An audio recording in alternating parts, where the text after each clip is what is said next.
John the Baptist was a man of God, a voice crying out in the wilderness. He lived a life of simplicity in the desert, away from the luxuries and distractions of the world.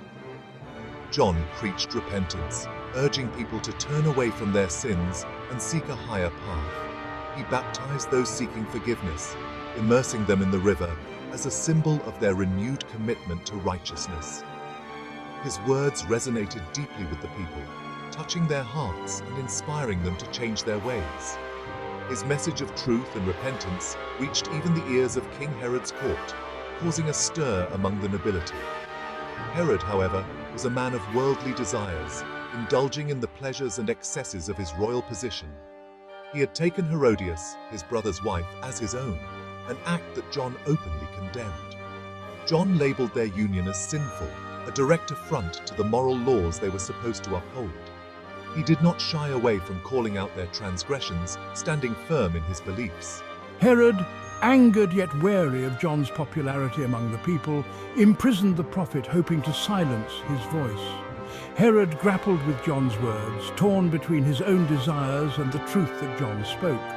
He was troubled by his conscience, feeling the weight of his actions pressing down on him. Despite his anger, he found himself drawn to listen to John, intrigued by the prophet's unwavering conviction. Herodias, consumed by her pride and ambition, wanted revenge against John for his public condemnation. She saw John as a threat to her position and influence, a danger that needed to be eliminated. She sought an opportunity to silence him permanently, plotting in the shadows to ensure her power remained unchallenged.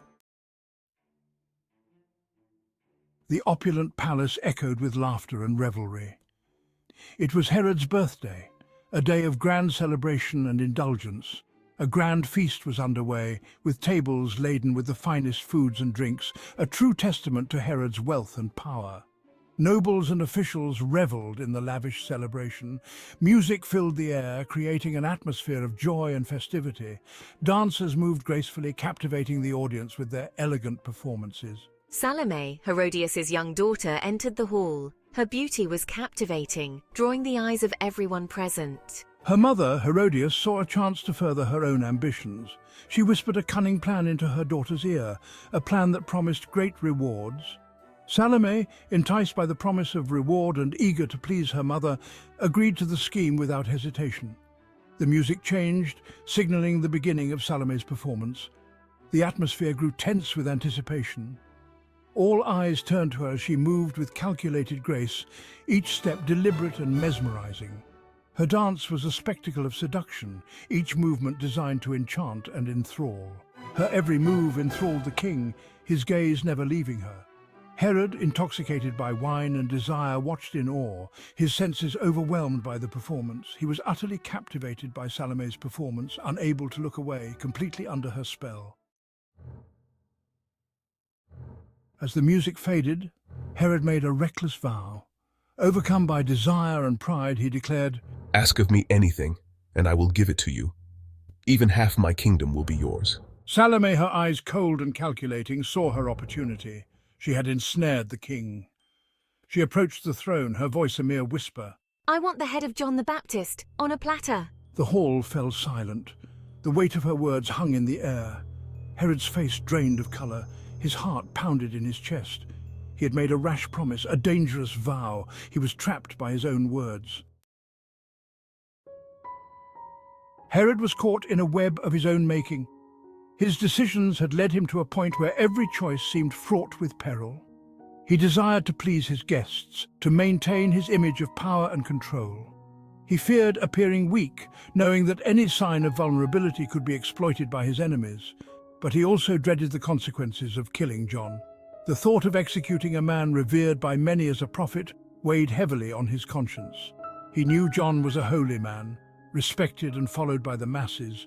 To execute him would be a grave sin, an act that could incite unrest among the people. Herod pleaded with Salome, hoping to sway her from her deadly request. He offered her riches, jewels and palaces, anything to change her mind. He offered her riches, jewels and palaces. He promised her anything her heart desired, hoping that material wealth would be enough to dissuade her. He begged her to reconsider her wish, to think of the consequences of her demand. He hoped to appeal to her conscience, to find a spark of mercy within her. He hoped to appeal to her conscience. For a moment he thought he saw a flicker of doubt in her eyes, a sign that she might relent. He begged her to reconsider her wish, to show compassion and mercy. He hoped to appeal to her conscience. But the flicker of emotion was fleeting, and her resolve seemed to harden once more. Salome, however, remained unmoved. Her face was a mask of cold indifference, her heart seemingly untouched by Herod's pleas. She was a puppet in her mother's cruel game. Herodias, with her own vendetta, pulled the strings, ensuring her daughter remained steadfast in her demand. Herodias, fueled by vengeance, ensured her daughter remained steadfast. Her whispers of revenge and power kept Salome's heart hardened. Herod was left with an agonizing choice. He could break his word and face humiliation, or he could order the execution of an innocent man, a decision that would haunt him forever.